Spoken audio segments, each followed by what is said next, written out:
ये लड़ाई यूरोप के सभी स्कूलों में पढ़ाई जाती है, पर हमारे देश में इसे कोई जानता तक नहीं। एक तरफ 12,000 अफगानी लुटेरे, तो दूसरी तरफ 21 सिख। अगर आपको इसके बारे नहीं पता, तो आप अपने इतिहास से बेखबर हैं। आपने ग्रीक स्पार्टा और पर्सियन की लड़ाई के बारे में सुना होगा। इनके ऊपर 300 जैसी फिल्म भी बनी है। पर अगर आप सारागढ़ी के बारे में पढ़ोगे तो पता चलेगा इससे महान लड़ाई सिखलैंड में हुई थी। बात 1899 की है। नॉर्थ वेस्ट फ्रंटियर स्टेट में 12,000 अफगानों ने हमला कर दिया। वे गुलिस्तान और लोखाट के किलों पर कब्जा करना चाहते थे। इन किलों को महाराजा रणजीत सिंह ने बनवाया था।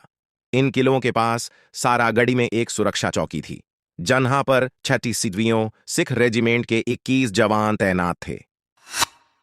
ये सभी जवान माझा क्षेत्र के थे और सभी सिख थे। 36वीं सिख रेजिमेंट में केवल साबत सूरत, जो केशधारी हों, सिख भर्ती किए जाते थे। ईशर सिंह के नेतृत्व में तैनात इन 20 जवानों को पहले ही पता चल गया कि 12,000 अफगानों से जिंदा बचना नामुमकिन है। फिर भी इन जवानों ने लड़ने का फैसला लिया और 12 सितंबर 1817 को सिखलैंड की धरती पर एक ऐसी लड़ाई हुई जो दुनिया की 5 महानतम लड़ाइयों में शामिल हो गई।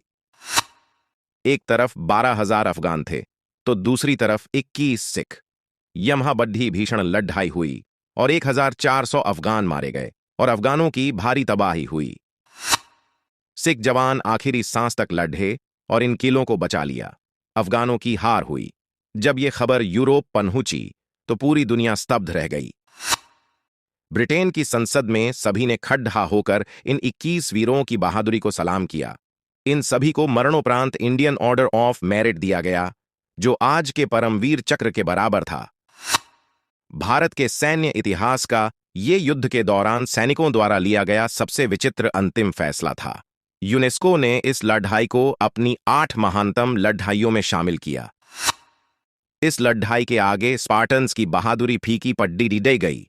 पर मुझे दुख होता है कि जो बात हर भारतीय को पता होनी चाहिए, उसके बारे में कम लोग ही जानते हैं।